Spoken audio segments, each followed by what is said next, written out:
Today I'll be reading Flying Poodles, a Christmas story, written by Karen Morss, illustrated by Ginger Nielsen. Thank you to Jim Sutter and his team. A donation will be made on your behalf to Smile Train, saving the world one smile at a time.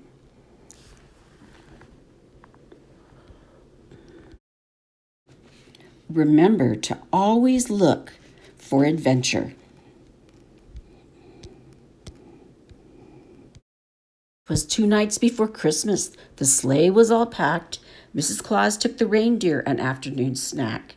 She stopped by the barn when she heard a strange sound. She opened the door, upset when she found Donner was sneezing. Blitzen coughed like mad. Prancer lay down 'cause her head hurt so bad. "Oh no," cried Mrs. Claus. "What shall we do?" "Don't worry," said Rudolph. Then he sneezed too. Santa sat by the fire. His pipe smelled so nice, going over his lists and checking them twice. She burst through the door, her heart all aflutter. "Mr. Claus, we need help." "What is it, Mother?" "The reindeer have the flu. Whatever shall we do?" "I'll put on the kettle and text Sally too." "I love your sister dearly, you know that I do, but what does she know about reindeer flu?" Mrs. Claus texted Sally, "Please do come quick. All of a sudden, our reindeer are sick." While Santa gathered blankets, she made sweet lemon tea, when a sled pulled by Poodles arrived quite suddenly. "Take care of my dogs, please, Miss Sally," she said. "I'll take those blankets. Get pillows for their heads. I have my thermometer and all my fixins. Do you have that honey I made special for Blitzen?" "We have plenty of honey, never you fear. I'll bring tea and pillows quickly, my dear. We even have a soup bone just off the stove for all your sweet poodles who so bravely drove.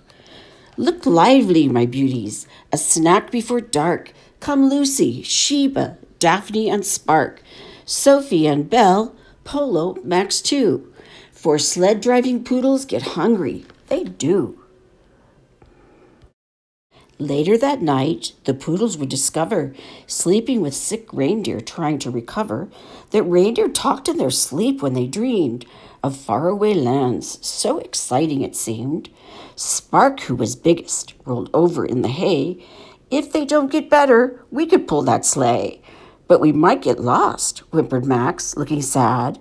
Belle stretched and smiled. "Would that be so bad?"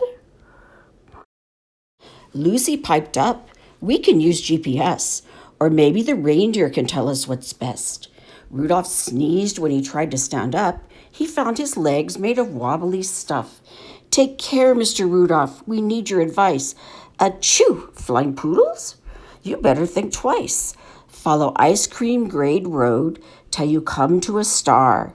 If you pass it, you'll know that you went too far."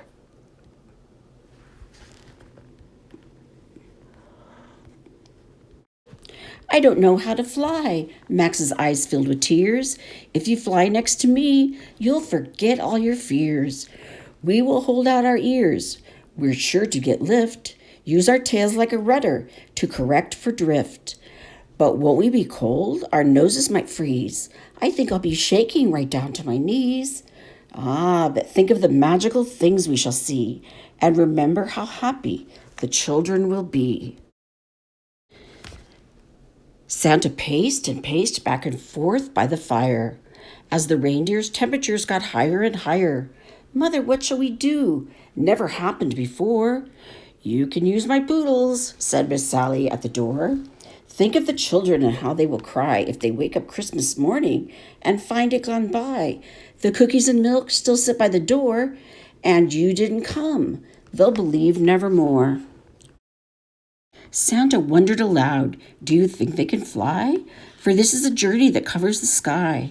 Perhaps in the morning we'll make a short flight and see if they can pull my sleigh through the night." Polo and Spark take to the lead. The others soon followed, and they picked up speed. The Poodles were flying, and Max gave a cheer. "Woohoo! I love flying. I see forever up here." The test flight concluded. Not one of them doubted that Poodles could fly. Even the reindeer shouted, Santa would make it our secret to know. The Poodles pulled the sleigh that night long ago. We'll leave at sunset. Please see that they're fed. Spark, spare a minute. Please come to the shed. We made a map to show you the way. We're so very grateful you're saving the day. Polo and Spark, you take to the lead. The others soon followed and they picked up speed. The Poodles were flying and Max gave a cheer. Woohoo! I love flying. I see forever up here. The test flight concluded. Not one of them doubted that Poodles could fly. Even the reindeer shouted, Santa would make it our secret to know. The Poodles pulled the sleigh that night long ago. The Poodles stood proud as Santa climbed aboard. Tonight, they would help him keep his word. So let us remember, it's good to explore. Be true to your word forevermore. Be brave when you need to. Help a friend when you might. Merry Christmas to all, and to all a good flight. The end.